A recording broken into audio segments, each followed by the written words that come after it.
Hey, what's going on, everybody? Welcome back to BaldyPal Picking. You know, I've been reselling on eBay for about 8 years now, and back then there were only a handful of YouTuber resellers who had some good advice and some videos to watch and learn. Now, there's hundreds, if not thousands, of great resellers who also have a YouTube channel that like to provide tips and tricks and share their stories with you on their YouTube channel. I asked a few of them to collaborate with me on this video so that we could share with new resellers some advice we wish we had gotten when we first started reselling. So grab your pen and paper and get ready to take some notes. We're about to take you to eBay school.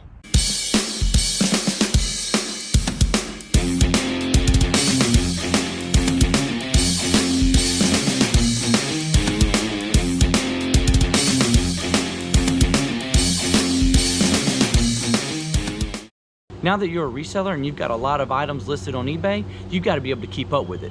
Troy from Mountain Man Treasures is going to tell you the best way to do that. Hey guys, what's going on? Troy at Mountain Man Treasure here, and in terms of best advice for new resellers, I think mine would go to inventory. Now, it's very easy when you start off to think, you know, I've got 5 things, I've got 10 things, I've got 12 things. They're all sitting on the shelf. Something sells, I can just grab it. It's right there, right? Well, you know, before you know it, you're going to have 50 things. You're going to have 100 things. You're going to have 250 things. It's very easy to lose track of where you put something. So it sells, and you're wandering around for 30 minutes trying to figure out what counter or what bin the thing is stored in. So whatever your system is, make sure that you start from the jump, assuming you're going to have a lot of items and you're not going to be able to just easily pull something off a shelf. I'm looking over here because they're right here. I use bins, and each bin has a SKU, and mine is other resellers. I have stickers. So right here is the Philly Flipper bin. There's the Art Vandalay bin, the Commonwealth Picker bin. That way you can put that in your listing. When something sells, you know exactly what bin that's in. You're not going to waste time trying to figure out just where it is. Evan, also known as Flippy McFlipperson, has a really special piece of advice for you to help you understand exactly what you're getting into as a new eBay reseller. What's one thing I wish that I knew before I started reselling? I wish I knew just how addictive it is. When I had my first decent flip from a thrift store and made a hefty profit, it was like the greatest feeling ever. I was hooked, like I'm seriously addicted to reselling. I physically cannot go past a garage sale sign. My body won't let me. I'm drawn to estate sales like a moth to a flame. When I haven't been to a thrift store in a week, I seriously get withdrawals. But maybe that's not all a bad thing. Reselling has definitely given us a freedom that has allowed us to be more present for our kids, and also allowed us to do more traveling and have many more adventures than we ever thought was possible. So be warned that reselling can definitely become an addiction, but it's not necessarily a bad thing. Now, eBay is not necessarily the only platform to choose from when you go reselling online. Mike, the Inzer Picker, has a special piece of advice for you on how to go about identifying the right platform to resell on. So the one thing that I wish I would have known before we really started reselling was make sure the item sells. Yes, you can scan every item and check the comps, and you're going to see sold listings for that item. But sometimes you need to dig a little bit deeper to make sure that item actually sells. Sometimes you might see 10 sold items for that one thing, but there could be 500 of those listed. Also, you have to double check to see when the last sold comp was. You might see a sold comp 3 months ago, but one hasn't sold since then. So it might be a good time to leave that item and pass on it, and maybe find that other item that your sell-through rate's quicker and an item you might sell faster. Also, you could check other sites too. There are a ton of selling platforms out there. Check multiple sites because your item may sell better on one platform, but on another platform, it will not sell. Dealing with Dalton has a very unique eBay store in that he only looks and sells one niche product, and that's shoes. And there's a reason for that, a very good business reason for that. Take a look. What's going on, guys? For those of you who don't know me, my name is Dalton. The number one thing that I wish I knew before I started selling on eBay was the importance of a repeat buyer. Now, the number one way that we can get repeat buyers is just provide exceptional customer service. And that's something that we should all be striving for. But the second way to do that is to focus in on a certain category or a couple categories that you really enjoy selling in. So when customers come and buy from you and see your storefront, they see that you're selling a bunch of the same items and they might be in the market for those items in the future. So they're going to hit that follow button.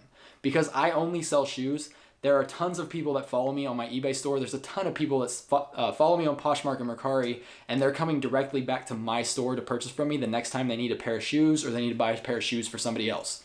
Now, I know it can be scary. It's hard to get access to enough inventory to live off of if you do this full time in one single category, but at least try to narrow that down to 3 or 4.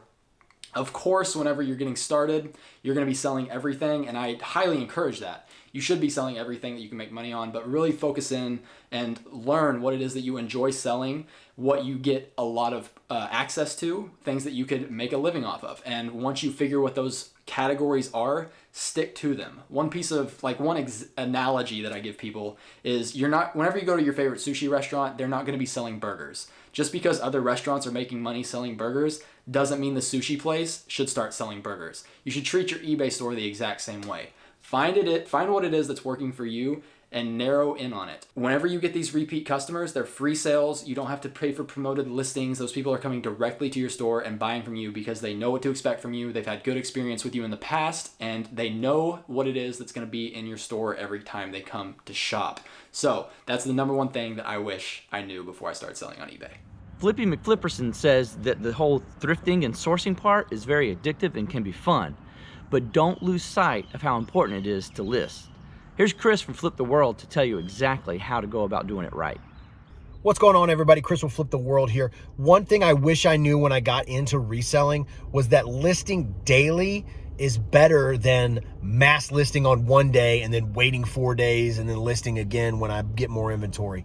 Instead of doing 40 items on Monday and then 40 items on Thursday, if I just did 10 items every day, that's more engagement, more interaction on whatever platform you sell on is going to reward you with more sales, because all of these platforms like to see users using the platform. Users using sounded horrible, but using the platform. So if you're listing 10 every day, they're going to put your listings in front of more eyes. You're going to get more sales. And that is something I wish I would have known when I first started. Again, I was the one that would go out and get 50 items and I would list all 50 items because I was like, oh, you can't sell if you don't list. But in hindsight, now we have a structured schedule where we're doing 20 every day and our sales are always awesome. So that's one thing I would change. Hope that helps, and thanks.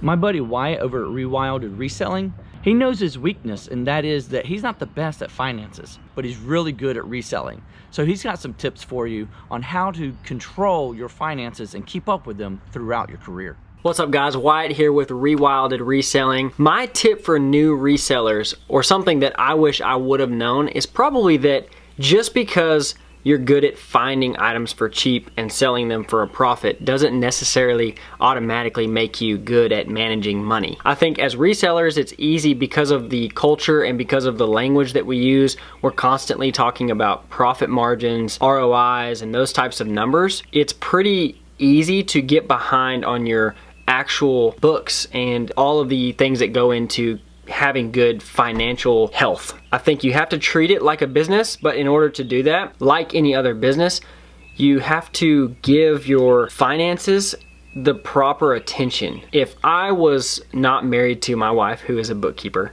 and she wasn't doing my books, I can pretty much see that I would be behind constantly. Not because I don't think that it has to be done, but simply because I'm not very good at it. And I think that's what, as a business owner, but as a reseller, we have to understand is we're not going to be great at everything in our business, and sometimes it is valuable to outsource some of the work. I had a pretty good idea of ways I could do it, some softwares that I could use, but as my wife became a established bookkeeper, we realized that this is a huge issue, and she works with people all the time who honestly just don't have their stuff together. And it's not a knock on them. They're great resellers or great YouTubers, and they're really good at those things, but they're not great at bookkeeping, and that's probably because they're not a bookkeeper. My one piece of advice would be to simply evaluate your business. Make sure that if you're not able to do it well, outsource it. There's nothing wrong with that. It'll free you up and you'll end up making more money in the long term. There's still 2 really important tips coming up at the end of this video that I'm going to save because multiple resellers shared this advice with me for this collaboration. But before we get to that, I'm going to tell you my piece of advice, and that is that you need to track your money wisely. Don't let taxes sneak up on you. Personally, I keep up with 25% of all my sales in a separate bank account just so that when it comes into the year and I have to file taxes, I won't get caught up with not having enough money to pay the IRS. And they're going to get their share. Don't you worry about that. They will definitely get their share.